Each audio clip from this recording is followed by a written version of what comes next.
Few days ago, I returned from New York City, where we held our very first on-location event organized by Frames.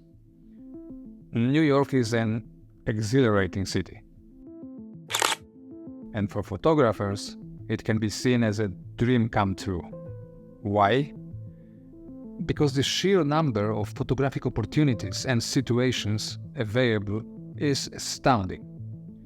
It's not just the city's size, it's the richness of scenarios involving people, vehicles, buildings and narratives. There is so much activity that just a few minutes of wandering with your camera gives you the impression that every direction you point your lens holds a potential photograph.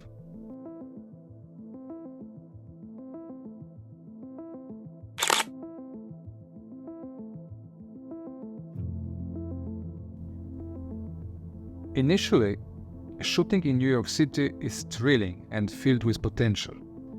However, after a couple of hours immersed in this whirlwind of action, you may start to realize that capturing a great photo isn't as easy as it might initially seem.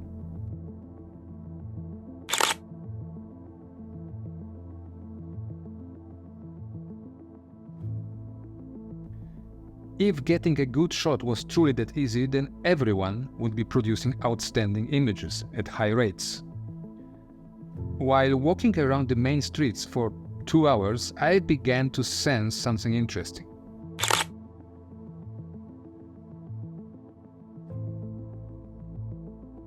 The shots I once thought were unique and compelling started to feel somewhat alike. They certainly depicted the city, but as an aspiring photographer, my goal is to create distinctive images that stand out from the countless photos taken before.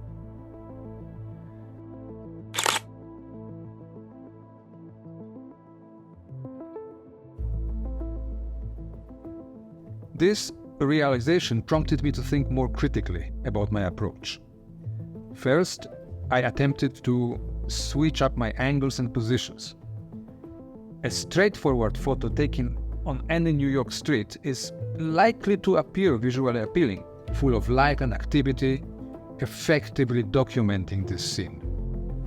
Yet when I began to position myself in unconventional ways, like climbing the stairs or sitting down on the street, something magical started happening.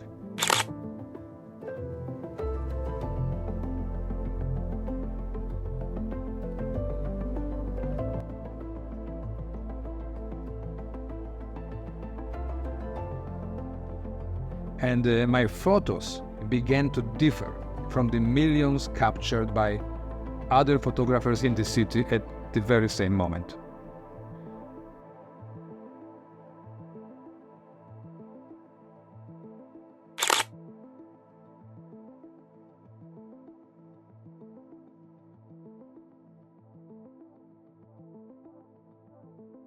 Initially, I focused on trying to shoot from fresh angles. Then I made a conscious effort to enhance the three-dimensionality of my images.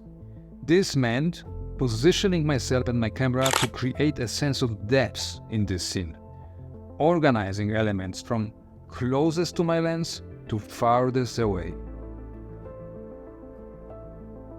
crafting pathways for the viewer's gaze to follow in order to understand what was happening in each image.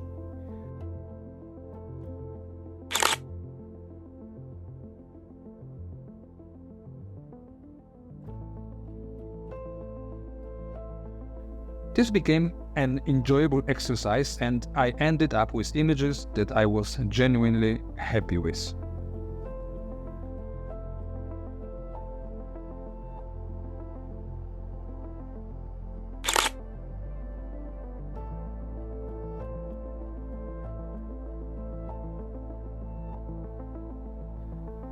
The images you are seeing here in this video were all captured, as usual, during this one specific photo walk.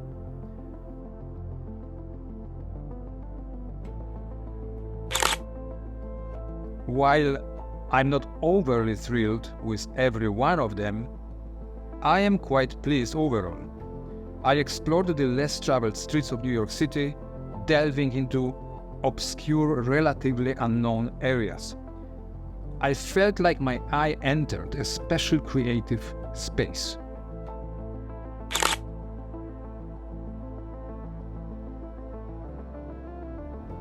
Not just observing my surroundings, but actively seeking out hidden perspectives and unusual angles.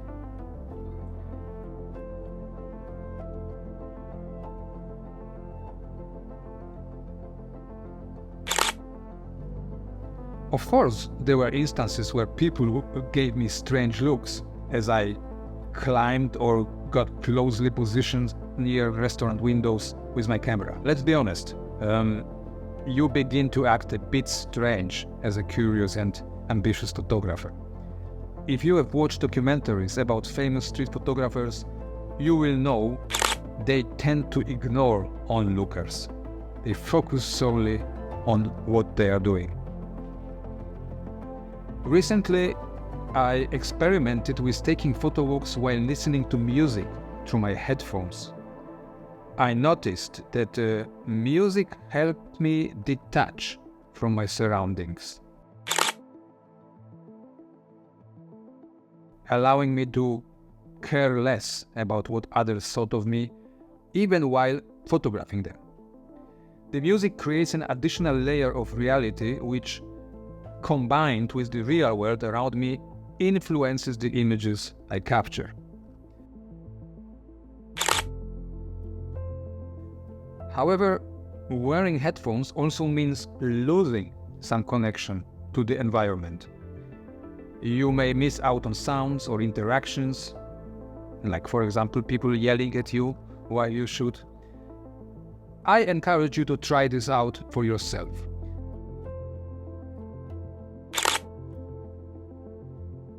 As listening to music might shift the mood of your images based on the genre of the music you choose.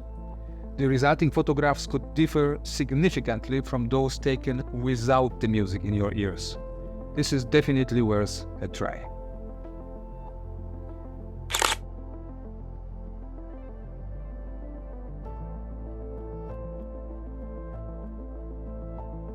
And this is my first video from New York. The pictures you see were taken with a Ricoh GR digital camera, which has a wide-angle lens equivalent to 28mm.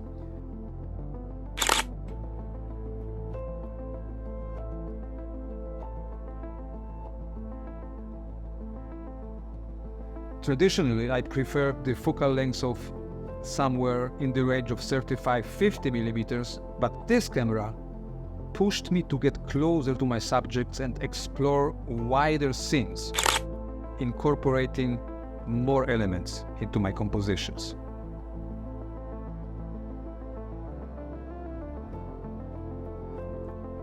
I hope my reflections, combined with the video of the exact route I took and the resulting photographs, inspire you to go out and capture your own interpretations of the world around you.